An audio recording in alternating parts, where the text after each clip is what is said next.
Seorang murid berkata kepada gurunya, "Wahai Gurunda, Murinda ingin meminta suatu amalan yang bisa membahagiakan Murinda di kehidupan dunia ini dan di akhirat kelak." Sang guru tak semerta-merta langsung memberikannya amalan. Justru sang guru berkata kepada si murid, bertanya kepada si murid, "Wahai muridku, sudahkah kau menikah?" "Alhamdulillah sudah," jawab si murid. "Adakah kau memiliki putra?" "Alhamdulillah sudah, wahai guru," jawab si murid. "Cintakah kau kepada putramu?" "Sangat, Gurunda." Muridnya sangat mencintai putra Murinda. Bahkan ketika Murinda berada di tempat yang jauh, Murinda akan senantiasa menghubungi istri Murinda untuk bisa mendengarkan suara dari putra Murinda. Jawab si murid dengan menggebu-gebu. Sang guru pun tersenyum seraya berkata, "Kalau begitu, cobalah Murinda berbanyak membaca salawat dalam keseharian Murinda." Si murid dengan sedikit bingung kemudian bertanya, "Berapa banyakkah salawat yang harus Murinda baca setiap hari, wahai Gurunda?" Sang guru menjawab, "Sebanyak yang Murinda mau." Si murid pun kemudian beranjak dari tempat Gurunda dan dia keluar setelah mendapatkan perintah dari sang guru. Masyaallah muslimin rahimahullah. Selang seminggu setelah kejadian itu, si murid kembali menghadap kepada gurunya. Dia melaporkan apa yang dia alami. Sang guru pun menanyakan tentang perkembangan amalan yang diberikan kepada si murid. Si murid menjawab, "Wahai Gurunda, Murinda merasakan sesuatu dalam hati Murinda. Namun Murinda tak mengerti apa yang Murinda rasakan itu." Sang guru dengan senyumnya bertanya, "Berapa kali kau amalkan bacaan salawat itu?" "1000 kali, wahai Gurunda," kata si murid. Lalu sang guru berkata, "Kalau begitu, mulai hari ini kau amalkan bacaan salawat itu dalam seluruh keadaan kosongmu. Bahkan setelah kau lakukan seluruh kewajibanmu, termasuk mandi, makan, dan kebutuhan bersama keluargamu." Masyaallah muslimin rahimahullah.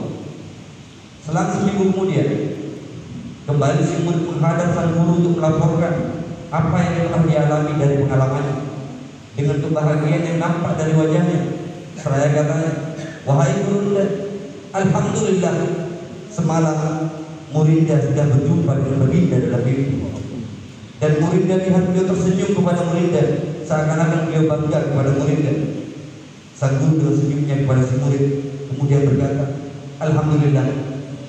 Namun Murinda, bolehkah Gurunda menambahkan amalan yang Gurunda berikan kepada Murinda?" Si murid pun menjawab, "Dengan senang hati, wahai Gurunda."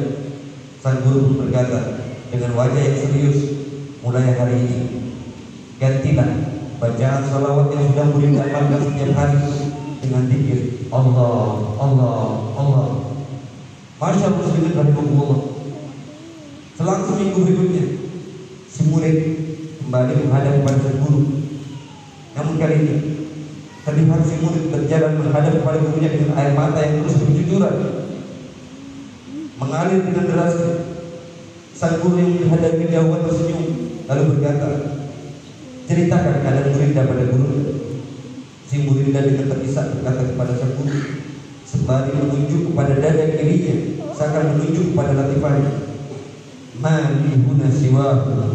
Gurunda, tidak ada dalam hati Murinda ini kecuali Allah, Allah, Allah. Sang guru pun kembali tersenyum kemudian berkata, "Alhamdulillah, Murinda telah mencapai makom yang telah aku ajarkan. Pertahankanlah."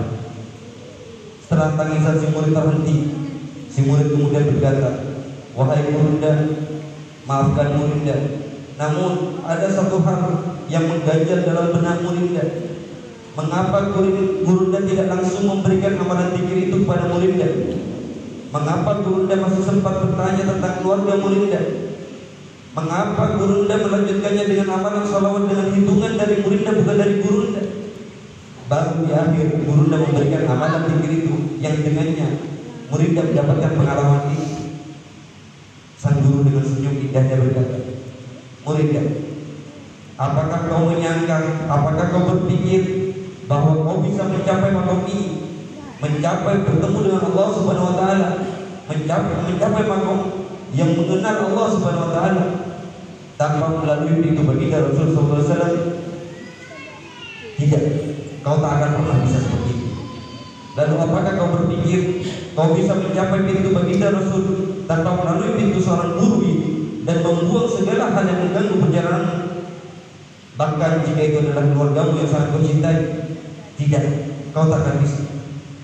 Murid dan guru mursyid itu adalah seorang waris Nabi. Seandainya tanpa guru mursyid, kita tak akan kenal kepada para nabi, dan begitu pula kita tak akan kenal kepada Allah Subhanahu wa taala. Murid dan perbanyaklah kau bersolawat dan berzikir, maka sesungguhnya zikir itu akan membersihkan hatimu dari hal-hal selain Allah Subhanahu wa taala. Maka pada akhirnya takkan ada yang tersisa di hatimu kecuali Allah. Murid dan bersyukurlah karena kau memiliki seorang guru yang membimbingmu. Ingatlah firman Allah Subhanahu wa taala, "Wa may yudlil fala tajid lahu waliyyan mursyida."